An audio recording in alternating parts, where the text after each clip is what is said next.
Hi, this is George from George's Insects, and this is going to be the final episode of getting a pet tortoise. So this is the Onward journey. So I highly recommend that you watch the series from the beginning if you're planning on getting a tortoise, because you will understand about research, different species, the care, the enclosure sizes, etc, etc. So yeah, I'm going to get straight into this episode. It shouldn't be too long. So yeah, let's get into it. So basically, I want to talk about the onward journey of keeping your tortoise happy and healthy. So I'm going to assume that you now have all the supplies, enclosure set up, and you actually have your tortoise. And you've also researched vigorously and extensively for a long period of time. So what you want to do, I'm going to give you basically this is basically some tips for your onward journey of care with your tortoise. So first, I'm going to talk about diet, since Poppy is this is Poppy, a 8-year-old Horsfield's tortoise. But I'm going to talk about diet since Poppy is eating currently. So you want to keep a healthy and balanced diet, but also you want a really varied diet. Change it up as much as you can, preferably daily, with different nutritious foods that will keep them happy and healthy. So a variety is very important.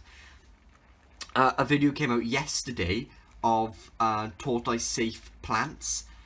So there are different things such as sedum. There's a lot of lettuces are safe, but don't feed too much of them. Mint is really good for tortoise species. A lot of herbs are, excluding chives and parsley. But mint and thyme are probably two of the best herbs to feed tortoise species, and they can have lots of it. And it's very important to note that you cannot overfeed natural foods. Natural foods are good, but you can easily overfeed supermarket brought foods such as cucumbers, lettuces and cress and things like that. Because a lot of the supermarket bought lettuces are pumped up with vitamins and minerals that is way too much for the tortoises, because tortoises are grazers in the wild.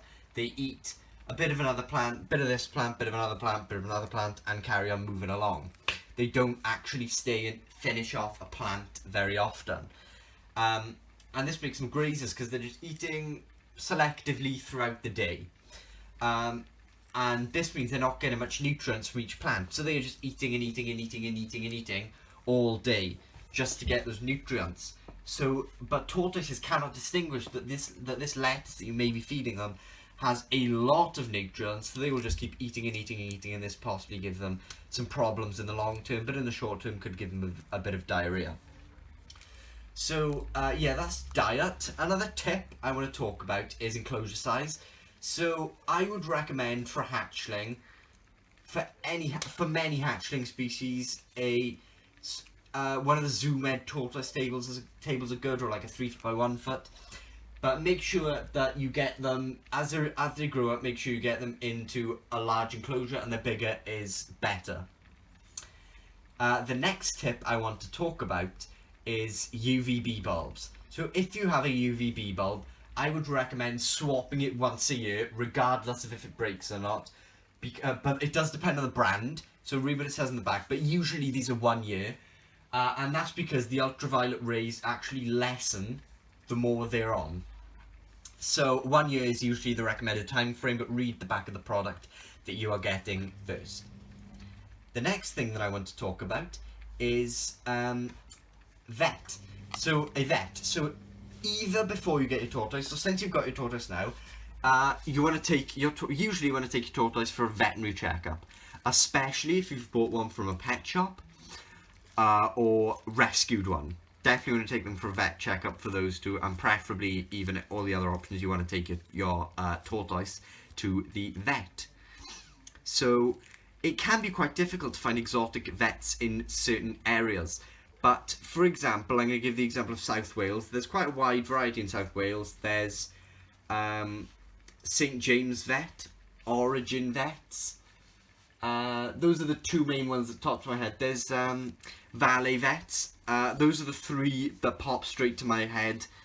I'm not sponsored by any of these. None of them asked me to say this, but I have dealt with St James and Origin Vets, and I would highly recommend them. Both of them great companies. So I think that's all I wanted to talk about in this video, but make sure make sure you know that you can research, the research and learning never stops when you're keeping tortoises. There's so much more you can learn about even their behaviours, things that you don't need to know, for example their history, where they come from, but it's just interesting to know. This really interesting pet that you can look in depth into. So yeah, thanks for watching this video. If you did enjoy this video, please do give it a thumbs up, and please do consider clicking that subscribe button. Thanks for watching. This is the end of the series, but I will be doing more of this series for other pets, such as the crested gecko, such as geckos, stick insects, and dogs. So yeah, thanks for watching.